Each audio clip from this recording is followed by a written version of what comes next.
భారత స్వాతంత్ర సమర పోరాటగాడు యువ కిషోరం విప్లవ యోధుడు సర్దార్ భగత్ సింగ్ గారి 95వ వర్ధంతి. సరిగ్గా 95 సంవత్సరాల కిందట బ్రిటిష్ సర్దార్ భగత్ సింగ్ రాజగురు సుఖదేవులను చేగడపడిన తర్వాత దేశ స్వాతంత్రం కోసం పోరాడుతున్నారు. అలాగే భారతదేశ ప్రజల్ని రెచ్చగొట్టి స్వాతంత్ర ఉద్యమం వైపు మళ్లిస్తున్నారని నెపంతో వీళ్ళని ముగ్గురిని ఉరితీయడం జరిగింది.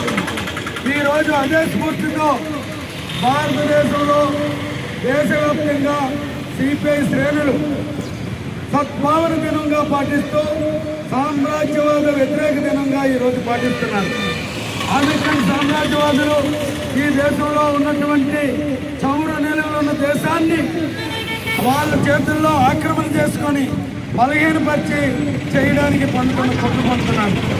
ఇజ్రాయెల్, అమెరికా కలిపి ఇరాన్ మీద దాడి చేస్తూ అదేవిధంగా క్యూబాను కూడా ఈరోజు